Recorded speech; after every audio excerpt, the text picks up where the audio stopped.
The grid. A digital frontier. I pictured patriots as they moved throughout our country. Do they look like individuals or small business? Were the rallies like church? I keep dreaming of a world I hope to one day see. And then, today, I got in. Hello, fellow Americans. This is Chris Kuhlmann, your host with the Kingdom Patriot Group. Welcome to The Grid, where faith, politics, and commerce intersect. Another Trump-supporting white supremacist goes free as the politicization of the courtroom reaches a fever pitch. But first, a word from our sponsor. Forever 17 is a company that creates beauty elixirs and was co-founded by entrepreneurs Martha and Tammy. Years ago, Martha began a quest to learn how to heal her body naturally. Upon discovering plant-based essential oils and being an amazing culinary artist, she began experimenting with all sorts of creative concoctions in her kitchen, including facial serums, body butters, and balms. With a newfound resolve to walk away from products with ingredients she couldn't pronounce, she embarked on a journey to create wonderful natural elixirs that help the skin and ultimately to share with family and friends alike.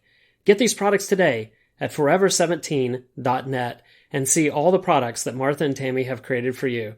Martha and Tammy are patriots who love God and country. By purchasing these beauty products, you may be turning back the clock on your appearance and supporting an American business with like-minded entrepreneurs. Check out their company today at forever17.net. That's forever17.net today. Be sure to mention that you are a Kingdom Patriot. Okay, you've probably heard enough already on the Kyle Rittenhouse trial, but if not, let's do a quick recap. It all starts with Jacob Blake. He had a warrant out for his arrest for third-degree sexual assault, trespassing, disorderly conduct related to domestic abuse. That's where the story really starts. Jacob Blake being criminally charged and a subsequent warrant issued for his arrest, you have to go back to August the 23rd, 2020. So here are just a few snippets of that particular case. A woman filed a complaint. She called 911 at 5:11 p.m. saying Jacob Blake had taken her car keys and her kids despite not being illegally allowed on the premises as he was trespassing. The woman who made the call was the woman who filed the complaint, the original sexual assault complaint. Jacob Blake is 29 years old, 5'9", and 160 pounds, presumably at the height and weight and age. I'm guessing he's in pretty decent shape. The police show up. He won't comply. They use a taser on him twice, while the woman who filed the complaint and called 911 is yelling, "He's got my kids, he's got my keys." He scuffles with the police officers, including put one officer in a headlock.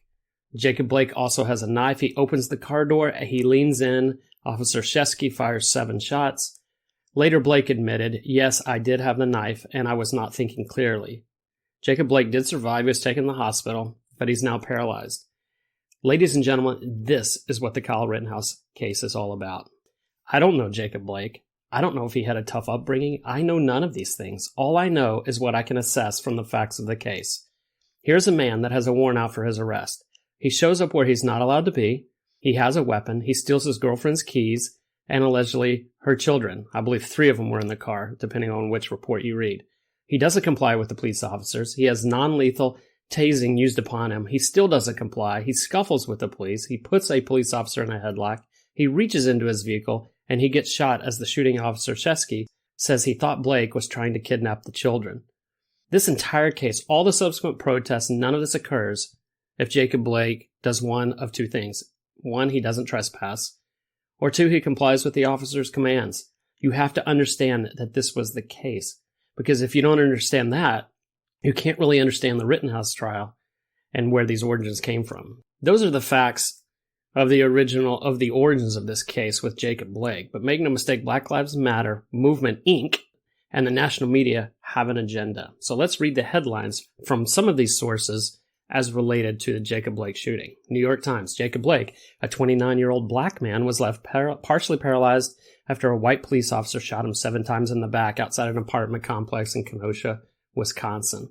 Wikipedia, Jacob S. Blake, a 29-year-old black man, was shot and seriously injured by a police officer by Rustin Shesky in Kenosha, Wisconsin. USA Today, shortly after 5 p.m. local time, Jacob Blake, a 29-year-old black man, is shot by police while getting into an SUV with his 3 sons, ages 8, 5, and 3. A bystander's video appears to show a white police officer grabbing Blake by the back of the shirt as Blake enters his vehicle, then shooting him from behind 7 times at close range. Again, the New York Times, Jacob Blake, rare survivor at center of police protests, starts telling his own story. You could Google this kind of stuff forever. Did you notice anything? Every opening statement included black as the description of Jacob Blake. There's no mention, at least in the headline, of criminal, trespassing, warrant, sexual assault. It's just all about the fact that Jacob Blake is black and the officer who shot him is white. Now, I wasn't there, and I have seen the video footage. It's certainly a tragedy, but this is why also I would never want to be a police officer, because I don't ever want to be in that position to make snap decisions in the heat of a threat. I just don't know that I would respond real well. But given all the facts I've just mentioned, how would you describe Jacob Blake? Would you describe him as a criminal? Would you describe him as a trespasser? Would you describe him as an innocent victim? Well, let's look at what some of our leaders are saying. Kamala Harris spoke to the family and said, "I'm so proud of you for working through your pain." Joe Biden met with the family and he said this, "What I came away with was the overwhelming sense of resilience and optimism that they have about the kind of response they're getting." Joe Biden further opined when he was talking about Blake, "We talked about nothing, how nothing was going to defeat him." And he said whether he walked again or not, he was not going to give up. I'm just curious. Is he not going to give up on what? He's not going to give up wielding a knife, sexual assault, attempted kidnapping, resisting law enforcement? Or is he not going to give up on something more noble, like trying to walk and recover from his injuries? It is paramount to understand the origin of the story because the media have made Jacob Blake out to be a hero against white supremacy. The Black Lives Matter, Inc. organization sees this as a modern-day expression of Martin Luther King and Kyle Rittenhouse to be a swastika assault weapon-toting murderer. And that, ladies and gentlemen, is why facts matter. For the left, feelings determine the facts. So this tragedy happened on August the 23rd, 2020. What happened next? Well, violent protests erupt in Kenosha, Wisconsin. Businesses were burned to the ground, and there was rampant looting. Police used rubber bullets and tear gas to control the rioters more than once. Rittenhouse had an AR-15 purchased in Wisconsin and was asked to guard a car dealership, as well as to provide aid to anyone injured. That's the reason he brought a medical kit. Joseph Rosenbaum, having just been released from the hospital that day for a suicide attempt, and by the way, a career criminal, we'll talk about that in a little bit, attacks Rittenhouse and tries to grab his rifle. He's shot 4 times and he dies. Anthony Huber attacks Rittenhouse with a skateboard, hitting him 2 times in the head and trying a third. Rittenhouse shoots him and he is killed. Gage Grosskreutz has a pistol and advances towards Rittenhouse. Rittenhouse shoots him in the arm. As a side note, the prosecutor in the case suggested that Rosenbaum, Huber, and Grosskreutz were heroes who were responding to an active shooter situation. Really? Let's take a look at these 3. Rosenbaum. This is the individual we're talking about. Open case for misdemeanor bail jumping, domestic battery, disorderly conduct, 11 counts of child molestation, inappropriate sexual activity with boys ages 5 to 11, in which he spent significant time in the penitentiary. Registered sex offender in both Arizona and Wisconsin. And while in the Arizona penitentiary, Rosenbaum showed his violent tendencies, as he was cited for assaulting staff, throwing things, possession of a weapon, assault with a weapon, disobeying orders, and tampering with security.